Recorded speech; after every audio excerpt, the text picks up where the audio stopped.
দর্শক, রাজধানী হাতিরঝিল কোটা সংস্কার আন্দোলনকারীদের মধ্যে সংঘর্ষ হয়েছে। সেখানকার সর্বশেষ পরিস্থিতি জানাতে টেলিফোনে যুক্ত হচ্ছেন সহকর্মী আশিকুল আলম। আশিকুল, জানাবেন এলাকার পরিস্থিতি কেমন দেখতে পাচ্ছেন, আর আন্দোলনকারীরা সড়ক থেকে সরে গেছে কিনা, বা সর্বশেষ কি অবস্থা সেখানকার আমাদের সামনে তুলে ধরবেন। সাথী, ধন্যবাদ আপনাকে। আমরা সকাল ঠিক 10টা নাগাদ এই অবস্থা পর্যবেক্ষণের জন্য মাঠে আছি। এখনো পর্যন্ত আমরা যেমনটা দেখছিলাম যে ঠিক মধ্যবাড্ডায় গুলশান কমার্স কলেজের একজন স্টুডেন্টকে প্রথম অবস্থায় ছাত্রলীগ এবং যুবলীগ এবং আওয়ামী লীগের সংগঠনের নেতাকর্মীরা তাকে আটক করে, এবং আটক করার পরেই কিন্তু সেখানে একজন শিক্ষিকা এসে হাজির হন এবং তিনি তাকে ছাড়িয়ে নেওয়ার জন্য চেষ্টা করেন। এরই মধ্যে পুলিশ সেখানে আসে, অবস্থান করে, এবং এই খবর যখন ব্র্যাক ইউনিভার্সিটি এবং ইস্ট ওয়েস্ট ইউনিভার্সিটির শিক্ষার্থীরা জানতে পারেন, তখনই কিন্তু তারা ক্ষিপ্ত হয়ে ওঠেন, এবং এই অবস্থার পরিপ্রেক্ষিতে আইন শৃঙ্খলা রক্ষাকারী বাহিনীর সাথে আওয়ামী লীগের নেতাকর্মীরা যুক্ত হয়ে শিক্ষার্থীদেরকে মূল সড়ক থেকে সরিয়ে দেওয়ার জন্য চেষ্টা করেন। কিন্তু দীর্ঘ প্রায় 2 থেকে 3 ঘন্টা সময় পর্যন্ত চেষ্টা করার পরেও যখন পুলিশ এক পর্যায়ে তাদের গোলা বারুদ শেষ হয়ে যাওয়ার পরে তারা পিছু হটতে বাধ্য হয়, তখন শিক্ষার্থীরা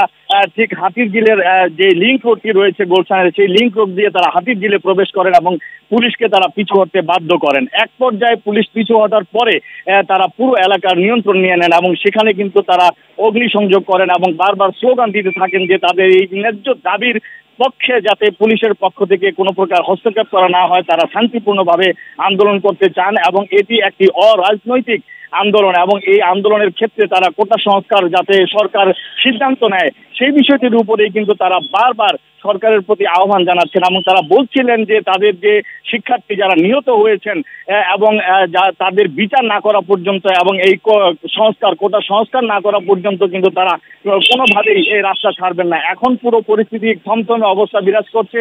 পুলিশ পিছু হটে এই স্থান ত্যাগ করেছে, এবং শিক্ষার্থীরা কিন্তু পুরো অবস্থা তাদের নিয়ন্ত্রণে নিয়েছে, এবং তারা কিন্তু এখন পুরো রাস্তাটাই তারা ব্লক করে রেখেছে। এবং আমরা দেখছিলাম যে হাতিরঝিল দিয়ে যারা যাতায়াত করছিলেন, এখানে যে পরিমাণ রাবার বুলেট, টিয়ার সেল এবং সাউন্ড গ্রেনেড ছোড়া হয়েছে, যার কারণে কিন্তু পুরো এলাকায় একটি বাতাস বিষাক্ত হয়ে গেছে, এবং সেখানে কিন্তু সাধারণ মানুষ চলাফেরার ক্ষেত্রে কিন্তু বড় ধরনের একটি প্রতিবন্ধকতা তৈরি হয়েছে।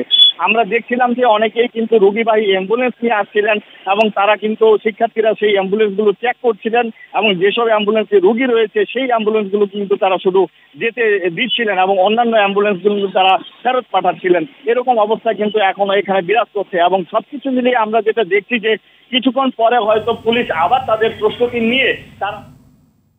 দর্শক, টেলিফোনে যুক্ত ছিলেন আমাদের এক সহকর্মী।